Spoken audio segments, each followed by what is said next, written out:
El gobernador Riquelme fue un gobernador opositor, fue integrante de la Alianza Federalista, fue uno de los 10 estados que se negaron a afiliarse al INSABI, fue uno de los estados más críticos de López-Gatell, del doctor Muerte, y de la estrategia para tratar la pandemia. Hicieron una estrategia diferente, contrastante. Cuando cerraron ProMéxico, el gobernador Riquelme y los gobernadores de la Alianza Federalista hicieron una agencia de promoción de inversión extranjera en Coahuila y en otros estados.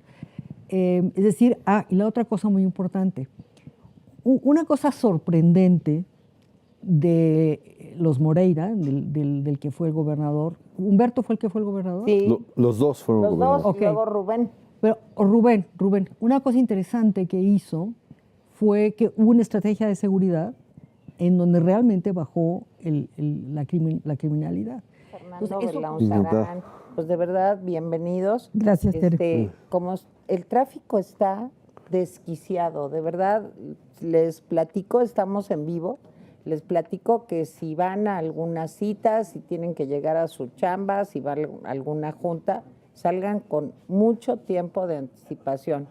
Pero bueno, pues aquí estamos y me da muchísimo gusto que vengamos a platicar el día de hoy, pues como del recuento de los daños. Yo sé que es fuerte decir eso porque todo el mundo quiere pues echarle la culpa a otro de lo que pasó, pero yo creo que lo primero para curar una enfermedad es tener un buen diagnóstico. Perdón que hable yo como psicóloga, pero pues para resolver un problema pues tenemos que saber exactamente cuál es el antibiótico que tenemos que recetar, cuáles son los medicamentos en general que hay que darle al paciente para apoyarlo. Y ustedes son dos políticos con una enorme experiencia y me da mucho gusto que me ayuden a entender qué pasó. ¿Qué pasó, Ceci? ¿Qué pasó el domingo? A ver, yo creo que podemos aprender mucho de lo que pasó el domingo. Y uno es tratar de responder algunas preguntas. Es decir, ¿por qué en Coahuila hubo 10 puntos más de asistencia a las urnas que en el Estado de México? Yo diría una primera diferencia. En Coahuila hubo dos procesos, elección a gubernatura y elección de 16 diputados locales.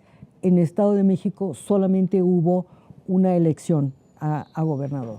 Entonces, ahí hay un primer factor que atrae a los electores, que voy a elegir a mi diputado local, al cual le puedo decir que consiga dinero para arreglar las calles o para arreglar esto y lo otro. El gobernador es una figura más lejana, ¿no? A menos que sea una figura supermediática. Entonces, primero yo creo que hubo ese factor de que lo local jaló más en Coahuila que en el Estado de México. En segundo lugar, el elector también premia o castiga al gobernador en turno. El gobernador Riquelme fue un gobernador opositor, fue integrante de la Alianza Federalista, fue uno de los 10 estados que se negaron a afiliarse al INSABI, fue uno de los estados más críticos de López-Gatell, del doctor Muerte, y de la estrategia para tratar la pandemia. Hicieron una estrategia diferente, contrastante. Cuando cerraron ProMéxico, el gobernador Riquelme y los gobernadores de la Alianza Federalista hicieron una agencia de promoción de inversión extranjera en Coahuila y en otros estados. Es decir, y la otra cosa muy importante, una cosa sorprendente de los Moreira, del que fue el gobernador. ¿Humberto fue el que fue el gobernador? Sí. Los dos fueron Los gobernadores. dos, y luego Rubén.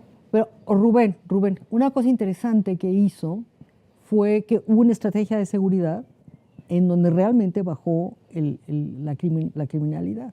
Entonces, eso continuó. Si no hubo el problema que sí sucedió en Tamaulipas en cuanto entró Cabeza de Vaca.